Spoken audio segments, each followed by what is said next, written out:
There was a sense that Mr. Obama ought to have come out fully in favor of these ordinary civilians who are marching for freedom, as it were. And of course, the contradiction in all of this is that Mr. Mousavi, who's become this the opposition leader, as it were, he and Mr. Ahmadinejad, the current president of Iran, are not that different in terms of policies. I would liken it to President Obama and Vice President Biden. They pretty much have the same policies. There's a difference in style between Mr. Biden and Mr. Obama, but policy-wise, not much of a difference. And I think the same thing holds for Mr. Mousavi and Mr. Ahmadinejad. The interesting thing, and this is the way we don't know exactly how it's going to develop, but it could be Mr. Mousavi who's become this revolutionary leader. Maybe not, that's not necessarily what he was looking for, but he's become this leader, and it could be as these crowds and these throngs and these millions of people continue to turn out day in and day out, it could be he changes his policy and ends up going against the Ayatollahs and the regime from which he came. Egypt's an interesting case there. I think you make a good point there, because Egypt, frankly, behind the scenes at least, has been supportive of the Israelis in this attempt to deal Hamas a blow, as it were.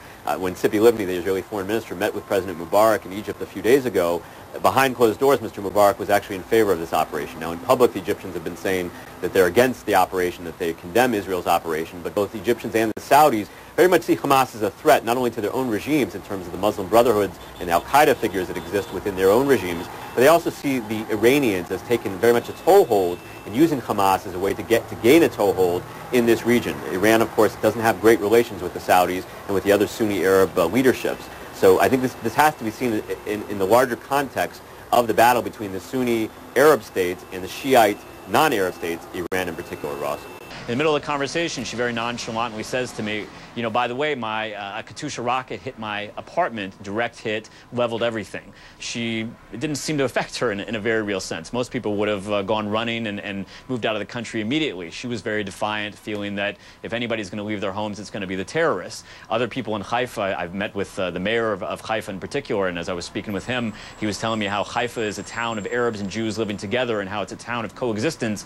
And just as he was saying it, not 10 seconds went by before there was an air raid siren, incoming Katyusha rockets. We had to take cover in the bomb shelter. To try to rally Israelis around the flag. Every Israeli you talk to wants peace, is willing to give their left arm for peace, and any time an Israeli leader gives them a hope of peace, even if it's a very faint hope, many people rally around that leader. So Mr. Olmert has been leaking in recent days that he's been having secret talks with Mahmoud Abbas, the PLO chairman. In fact, according to Mr. Abbas's people, there's no such thing. There have not been talks, and Mr. Olmert is probably using this so-called peace process as a way of giving him a political lifeline, as it were, Ross. And certainly the Israelis have taken a bit of solace in the fact that Mr. McCain has been advocating a much more active role vis-a-vis fighting Iran. Now, there's been a difference in terms of the way Senator Obama and Senator Clinton approached the Iran problem and the way that Senator McCain approaches the Iran problem.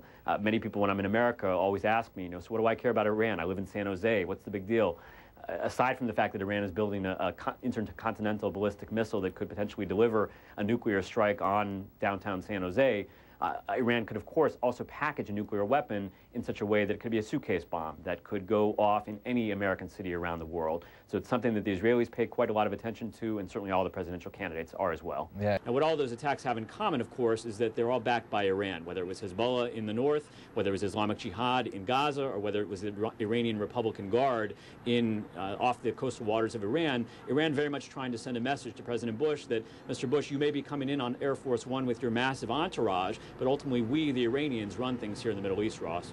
All of the Arab countries have Muslim fundamentalist minorities, whether it's the Muslim Brotherhood in Egypt and Syria, or it's Hezbollah in Lebanon, or in Jordan you have al-Qaeda elements in Saudi Arabia, of course, that's where al-Qaeda started. You have very strong al-Qaeda elements there.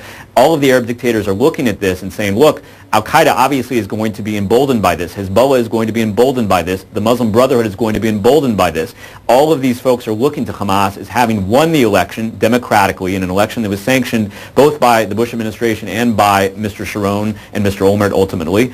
And they're looking at this as a way to seize power. They can either seize it through democratic means or they can do it with the gun. And all of these Arab dictators throughout the region are starting to feel a little bit hot under the collar, knowing that all of these minority fundamentalist organizations are very much itching to take them out next. Hezbollah would continue to have their rockets, their arms, their bunkers, and the like, and that's leading many Israeli army generals to question the efficacy of this ceasefire. At the end of the day, if Hezbollah, which is branded as a terrorist group by everyone, if they continue to have their rockets and their missiles and the like, it seems that the threat on northern Israel, which has sent more than 1 million people into bomb shelters over the last month, that threat will still be here. So to say that there are peace talks alongside the constant rockets coming from Gaza fired by Hamas into Israel, as well as these terrorist attacks right in the center of Jerusalem, it's very difficult to see what Vice President Cheney is going to be able to do. He can get them to talk, certainly. Mr. Olmert, the Prime Minister of Israel, doesn't seem to have a problem talking, but ultimately to say that a deal would be negotiated is difficult, given that the Israelis are bleeding in some sense from these 8 kids that were killed less than 2 weeks ago and the constant rockets coming from Gaza, Ross.